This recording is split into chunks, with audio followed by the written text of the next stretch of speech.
सबसे पहले मेरा परिचय। मेरा नाम बीना शर्मा, P3Y टीचर। पिछले 38 साल से P3Y का प्रयोग कर रही हूँ और लाभ ले रही हूँ। तो P3Y क्या है, P3Y से क्या लाभ मिलता और P3Y का प्रयोग कैसे किया जाए, उस पे मैं आपको बताऊंगी। तो P3Y, पहला P परम जी। परम जी कौन? परम जी एक सिद्ध पुरुष जो मानव रूप में आए। इनकी विद्या से मानव की सब इच्छाएं पूरी होती, संकट टलता, महासंकट टलता, संसारिक काम बनते, मानसिक शांति मिलती, मानसिक रोग निवारण होता। तो परम जी क्या हुए? परम जी पावर हाउस जैसे हैं। गुरु नहीं हुए, भगवान नहीं हुए, अवतार नहीं हुए। अपनी मान्यता में रहते हुए किसी भी जगह, किसी भी समय, किसी भी स्थिति में आप इस विद्या का प्रयोग कर सकते हैं। तो परम जी ने सुखी जीवन जीने के लिए मानव को 2 टेक्निकें, मेन जो है वो 2 टेक्निकें दी। तो पहली है पपर। कभी भी जीवन में ऐसा लगे कि जीवन में मेहनत कर रहे हैं परंतु उतनी सफलता नहीं मिल रही, या किसी भी समय, किसी भी स्थिति में, किसी भी जगह आप P3Y का प्रयोग करके लाभ ले सकते हैं। तो 11 वाक्य की टेक्निक, जिसमें शुरू के 8 वाक्य बिल्कुल डिट्टो बोलें, टेलीफोन के नंबर की तरह। 8 वाक्य क्या हैं? परमम शरणम गच्छामि, हंसम शरणम गच्छामि, अद्वैतम शरणम गच्छामि, आनंदम शरणम गच्छामि, चरणम शरणम गच्छामि।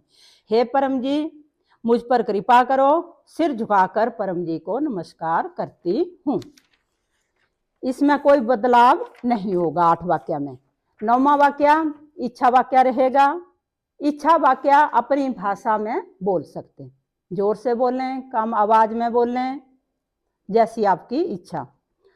तो इच्छा वाक्य में 2-3 मैं उदाहरण दूंगी।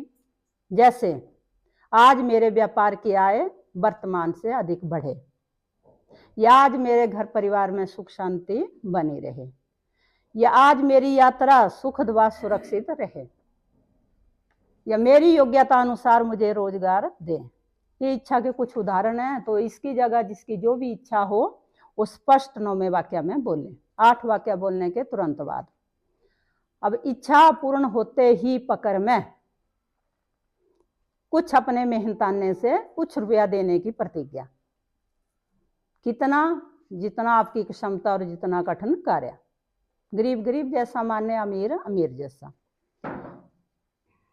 11वें वाक्य में इच्छा पूर्ण होते ही पकड़ में कुछ लोगों को P3Y सिखाऊंगी। तो काम बनने के बाद पूरा करना होता।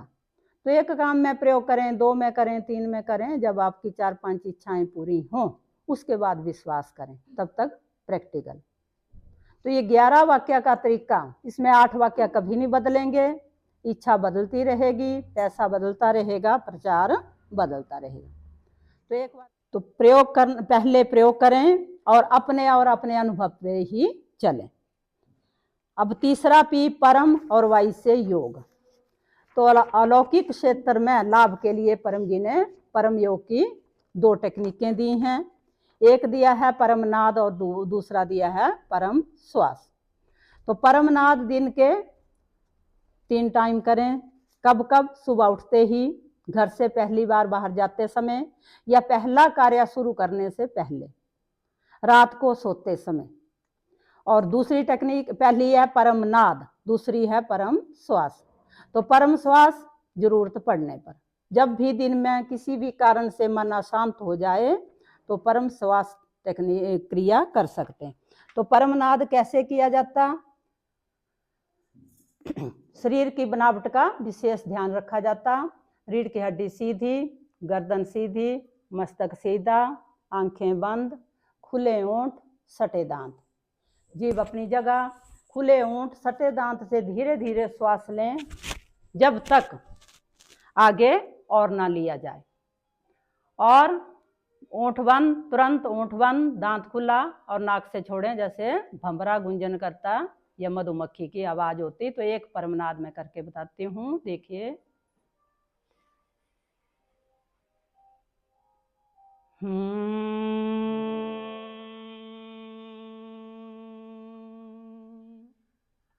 हुआ एक परमनाद। तो एक बार श्वास लेना और छोड़ना एक परमनाद। तो सुबह उठते ही 3 परमनाद करें, कम से कम 3, ज़्यादा से अच्छा भी लगे तो एक समय में 10 से ज़्यादा नहीं। तो सुबह एक बार परम निवेदन कर लें और परमनाद दिन के 3 बार, सुबह उठते ही, घर से पहली बार बाहर जाते समय या पहला कार्य शुरू करने से पहले, और रात को सोते समय। दिन में करने परम श्वास क्रिया की जाती है जरूरत पड़ने पर। तो परम श्वास भी सेम परमनाद की तरह ही है। इसमें 2 भिन्नताएं रहेंगी। एक तो आंख खुली रहेगी, दूसरे जो आप श्वास लेंगे उसको बिना आवाज से छोड़ेंगे। जैसे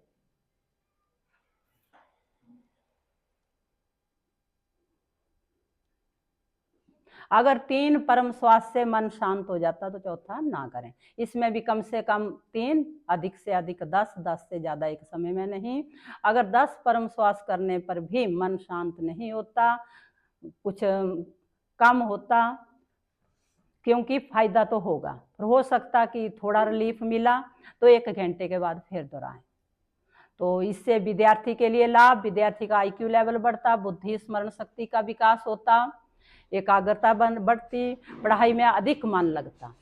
बड़ों के लिए मानसिक शांति, मानसिक रोग निवारण, आध्यात्मिक तरक्की, तो ये लाभ परम योग से मिलते हैं।